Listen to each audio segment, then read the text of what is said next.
We came up with the idea to do this project because we wanted to work collaboratively beyond our own countries, and we wanted to widen perspectives also beyond Germany for the countries that we actually currently work in, that is India, Hungary and then Bulgaria.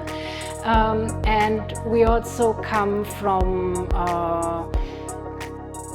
the notion of really wanting to interrogate family and feminism in a different way, because very often there's a right-wing and populist discourse that actually understands feminism as anti-family, and we actually wanted to investigate how family and feminism maybe collide, but also interconnect, to explore the diversity of notions of family, about care and diversity, but also about trauma, about solidarity of chosen families, and really the wide range that the topic brings.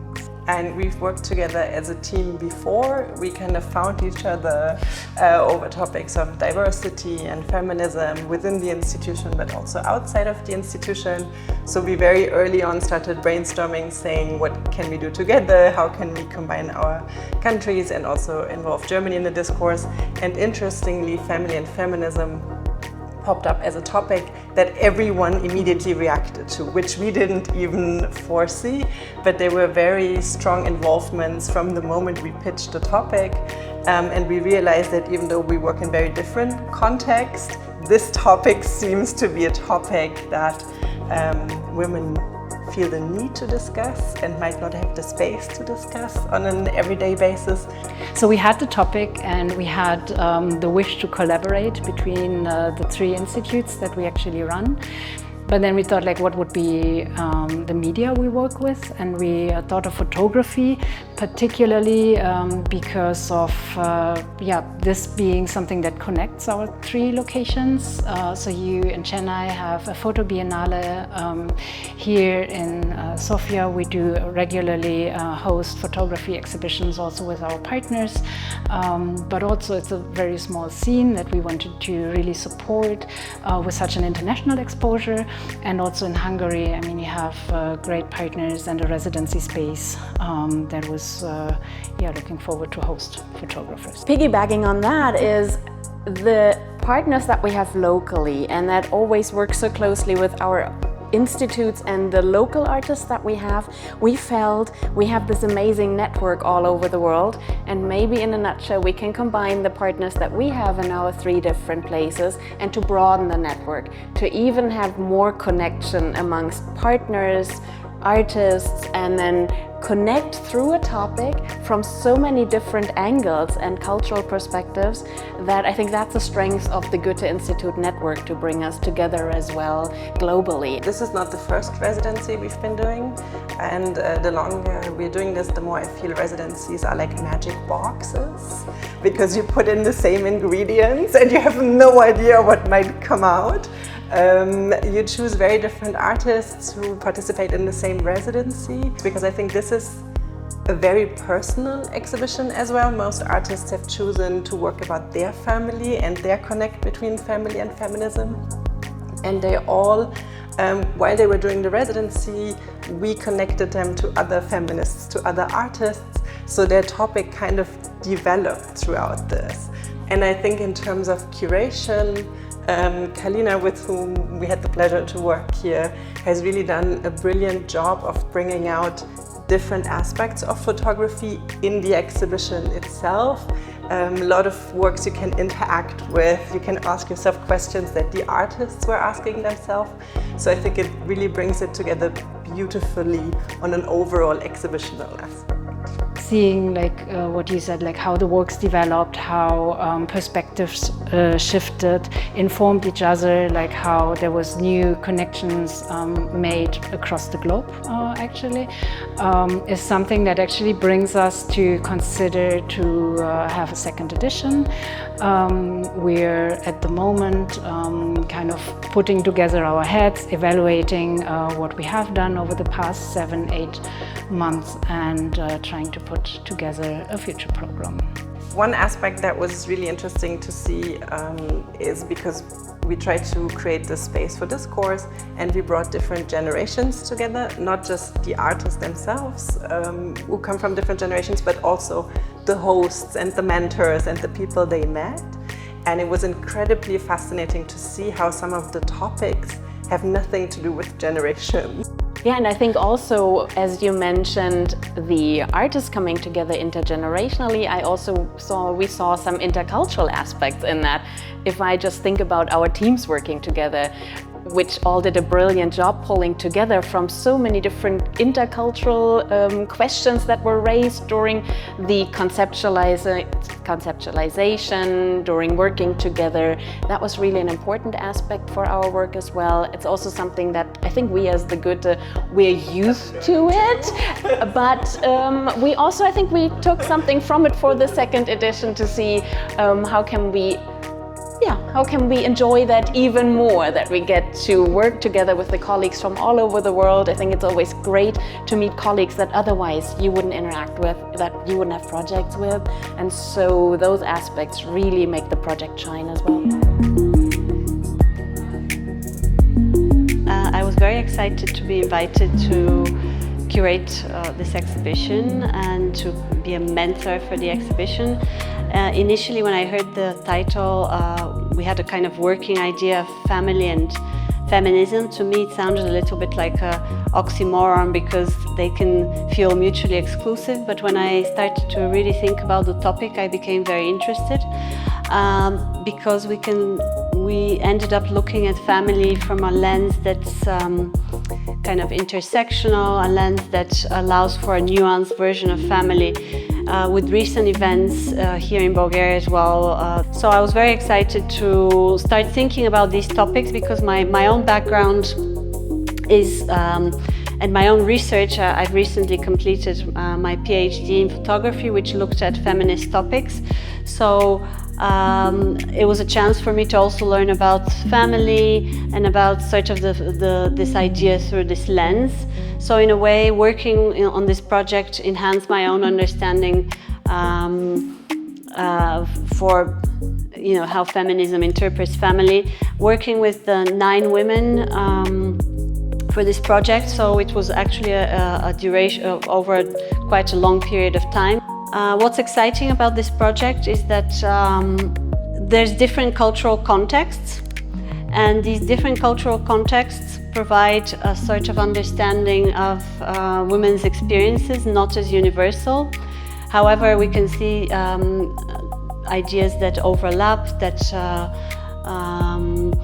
are presented from a similar perspective, but again, we can see how the cultural context, the political context changes or provides a nuanced version of those experiences. For example, we have a couple of projects of women exploring motherhood. We have also the topic from this wall here, looking at the female body as a site of something that's placed under a lot of pressure around fertility. Dhivya's work is very interesting. She is an interdisciplinary artist. She's based in Chennai. She did her residency in Budapest. So she presents us with 2 videos, one of which she carries a mannequin doll with her all throughout the week, which is symbolic of sort of the burden of these expectations. What does it mean to be born in a culture where the symbol of the flower marks very important developmental points for a woman's actual body. And if you don't meet those milestones as a woman, for example, engagement, childbirth, you're going to potentially be ostracized, or what does it mean if you don't belong to this kind of normative idea of how your life should pan out as a woman. She also uses archival images which are stitched together with red thread, and they kind of represent all these marker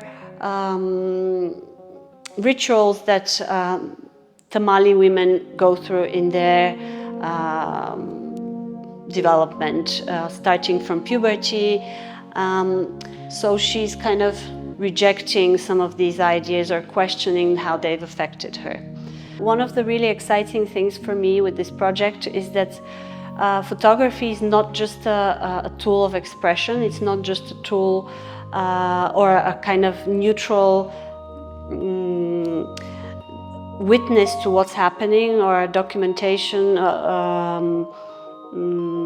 process of the lives of these women and their subjects, but it becomes a tool which actually subverts the idea of family, because through the family archive. So family albums tend to show us what a good family, what the things we want to see or want to present to the world. So this exhibition in a way looks at what's missing from the family album, what has gone silent, what are the things that we don't talk about, what is the memory and post-memory, which means the memories that have been passed down to us, which we haven't experienced ourselves. What do they, how do they shape our identity from generation to generation? And in this way, I'd like to actually introduce one of the artists that does this. Her name is Gabriella. It's about addiction, and it's about her grandmother, who she has no active memories of, because she passed away when Gabriella was 2 years old. So all the knowledge she has of her grandmother is passed down from other family members. So Gabriella, with this project and kind of deconstructing her family album photos, turning them into lenticular prints, printing them in different formats, is helping her understand what happened to her grandmother to experience addiction and to lead to this kind of tragic ending. And then the third artist, which wasn't here, is Arthi. She's also, her work is outside in the hall, and she's also from Chennai.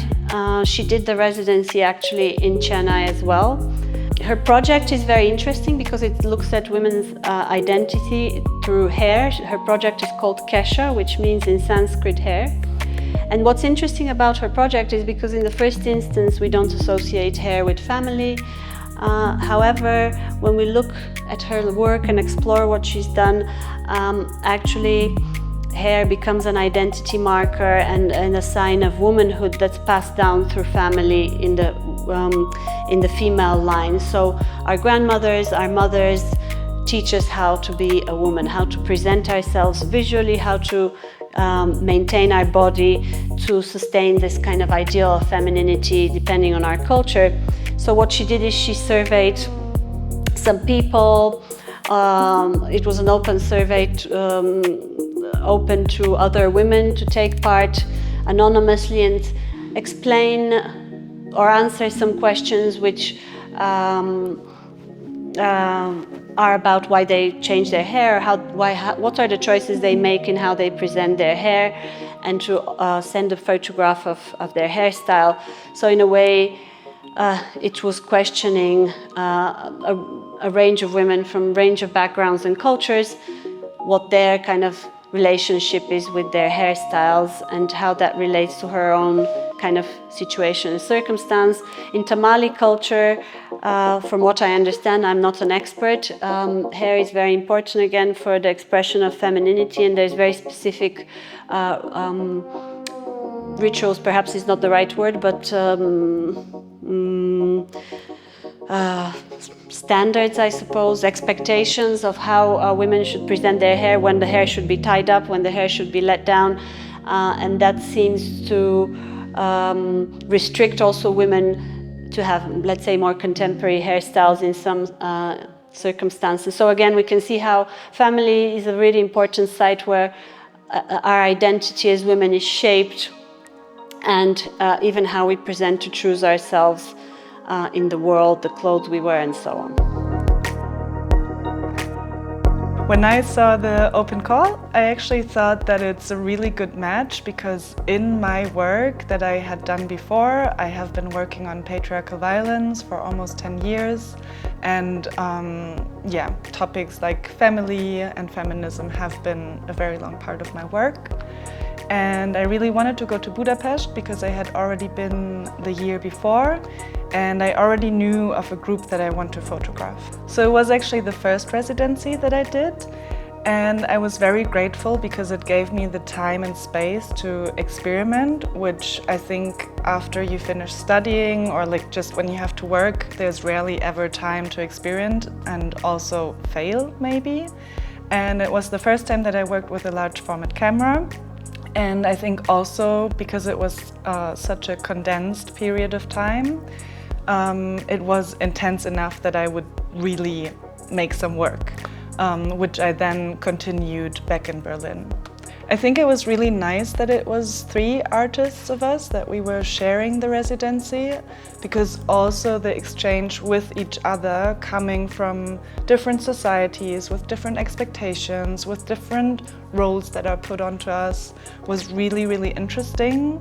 And I think it gave ideas for the 3 of us as well. And I also really enjoyed working with Kallina Brailsford, the curator, because I think she was giving a lot of good ideas and she was also helping a lot with a solid theoretical foundation for the work and reflecting what we were actually doing and to make it make sense. So for my project, we are the granddaughters of the witches you could never burn. I photographed Flinter groups, and Flinter stands for female, lesbian, inter, non-binary, trans and agender persons. So basically everyone who is not born as a man and identifies as a man. And the reason that we talk about this group is because all of these people are the ones who are, I mean, everyone is suffering from patriarchy, but they are the ones who are being marginalized especially. And so the idea is that I just noticed it in the past years that a lot of groups of these people have been forming to be in solidarity with each other, to support each other, to take responsibilities. Some of them come up with just different concepts of how to live life, not have like a heterosexual family with children, but to find different ideas how to be in relationship with each other. Когато видях поканата за тази резиденция, много се развълнувах и зарадвах, защото реално аз от известно време вече работя по много личен проект, който е свързан с семейство, темата за семейство. И всъщност да видя резиденция, която беше именно насочена в тази тематика, заедно с женската перспектива. Нали, много ми откликна. Аз лично бях в Индия, Ченай, и съответно това пък преживяване обогати и настоящият ми проект. Проектът ми е свързан с моите корени от Иран и е така лично пътуване през всичките емоции, съпътствани с това да откриеш част от себе си на по-късна възраст. И съответно за мен беше ценно да го направя и в компания на други жени, търсещи нещо в своите лични истории. Та сега нашата изложба всъщност представя един завършен на етап процес на това да отработим нашите истории, като за мен беше и първи такъв опит, в който да преведа работата си от една медия, като книга или като представяне на просто снимки в преживелищно състояние, нали, което е изложбата, което беше много подкрепен процес от нашата кураторка Калина и съответно заедно с нея успяхме да стигнем до през разговори, през вникване в темата и историите и в какво точно аз имам нужда да бъде предадено в това преживяване, успяхме да вникнем в това как би могло то да се осъществи.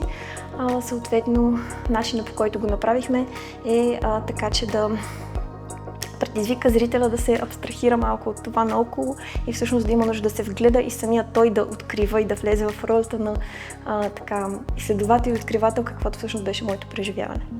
So being in Chennai was a bit of a different experience because the way I worked before, especially with my own family, when you work with your own family, everything is a bit different because you can be as intrusive as you want and there's less this I mean, of course, this morality is always a question, like how far I can go and how I can go that far.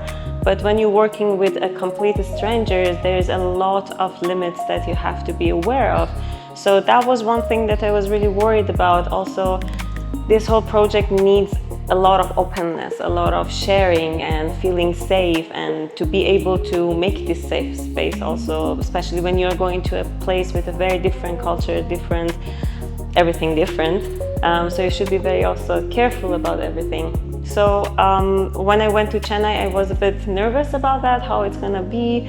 But then I came across this amazing family of 4 women from different generations that they were living together, and it was a perfect match. And they were very sweet.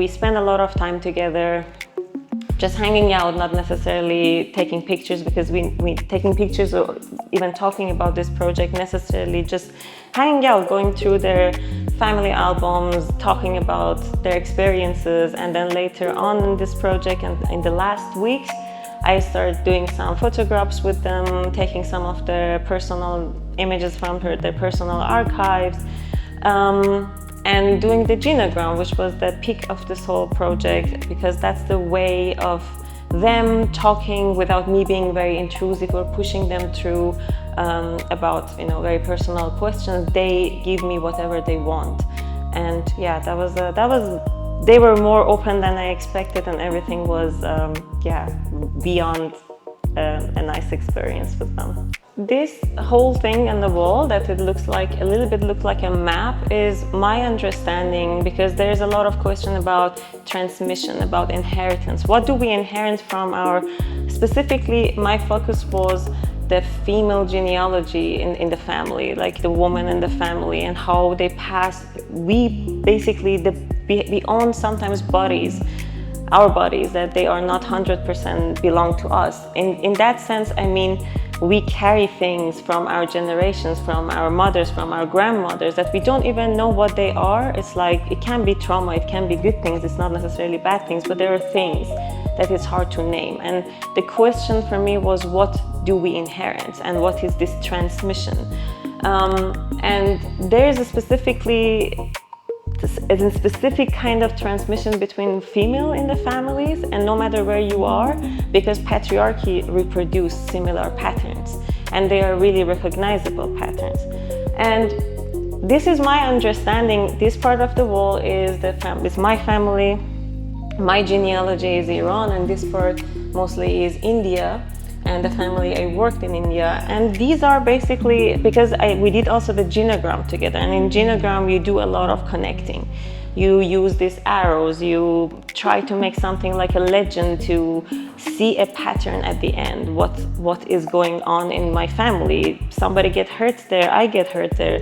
Oh, there's a pattern, what happens? So it also gives you an understanding of what happens in general in your family, and specifically a woman in your family beyond their roles as mothers, grandmothers, and so on. So archives are a very important part of this whole project, as they say a lot about people involved in them, because whatever we remember is a political choice in the world, and whatever is forgotten is also a choice. So this is the same system that it works in the family. So what you see in the archive is choose to be there, and what is not there, we don't know what is there, but sometimes what we feel something is missing. It can be a silence, it can be a gap. Whatever that is missing is also something. And there's also their stories, their talk, and I use a very ambiguous language, because the whole point, and I use also these glasses because you can see through them, you can see through these different generations, because all it is repetition of different things, different experiences. And no matter where you are, this is the patterns, this is the very recognizable patterns that I said, that it's kind of repeat itself. And yeah, you can see also there is 3 boxes here, that these boxes are the only boxes that they are actually these objects in this installation, that they are what they are. They're a braided hair from me, my grandmother, and my mother. And they mean a lot. Of course, symbolically, they mean a lot in our culture, but it's also, this is the part that it brings together genogram in a way, the reality, this genome of this installation. I'm a Hungarian photographer and journalist. I'm a fairly late comer on the art field, on the photography field. I started making seriously photographs only in my late 40s. And where I started out, it was straight away documentary photography.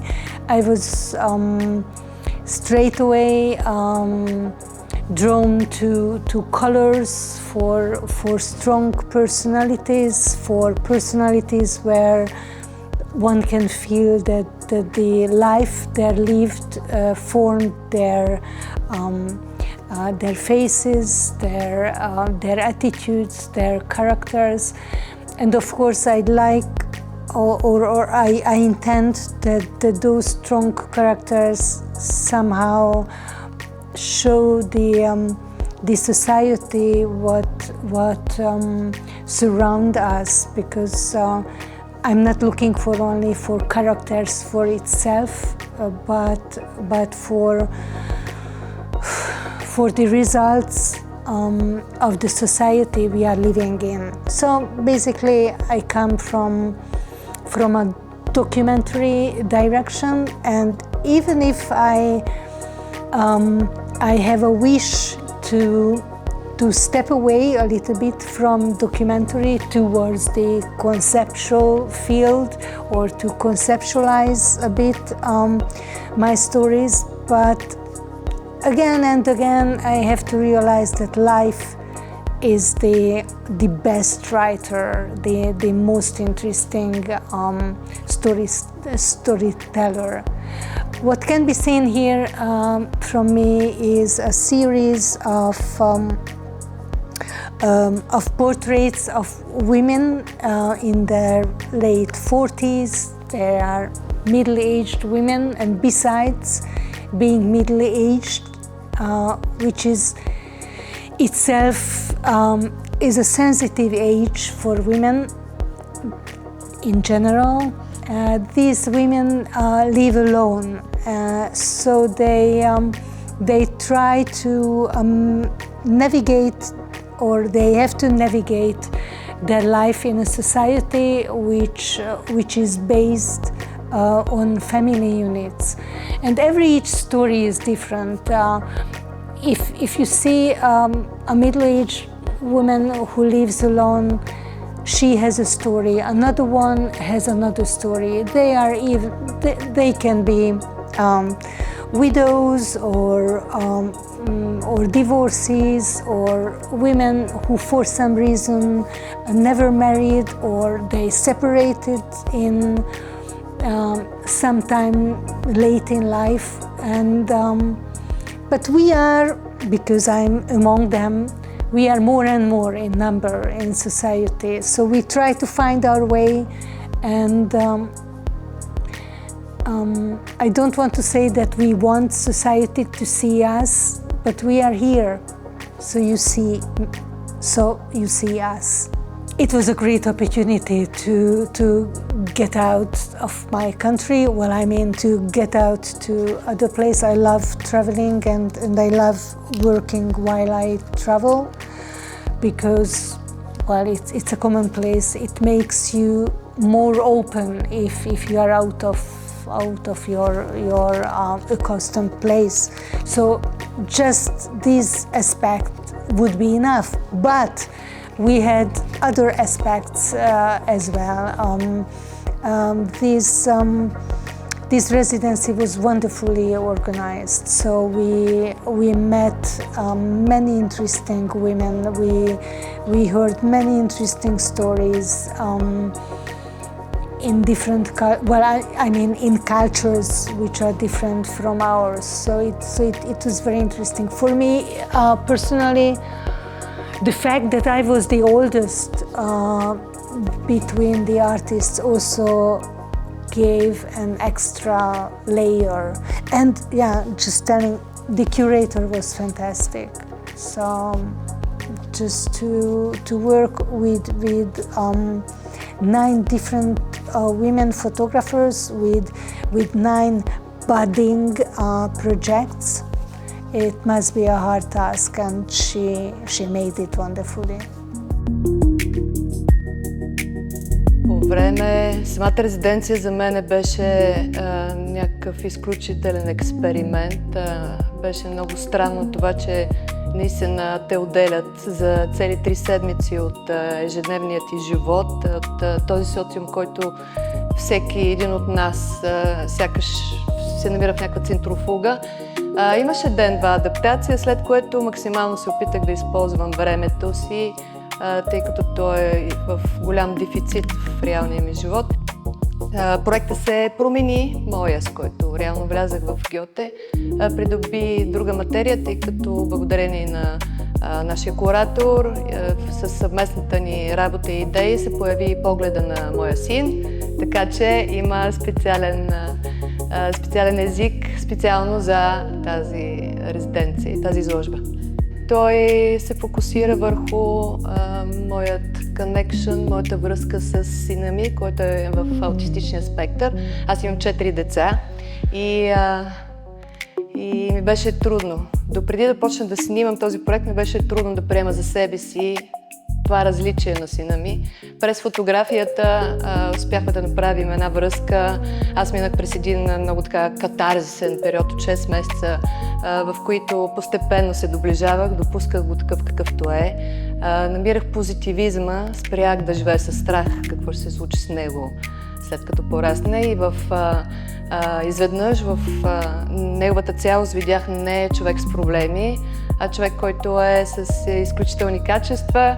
Новата линия, която показвам в тази концепция на изложбата към Гьоте, е неговия поглед. Това също бяха едни много интересни 2 месеца, в които прикарваме прекалено страшно много време. За 4 деца персоналното внимание е много голяма ценност. Пак благодарение на фотографията имахме много време заедно. I'm Betül Aydin. I'm a French-Turkish visual artist based in Germany, and I did my residency here in Sofia. It was interesting because it wasn't too long, and it was for 3 weeks, which was for me. I'm a mother artist, and I cannot stay too long away from my kids and family. I work with topics on care, family, belonging, and displacement.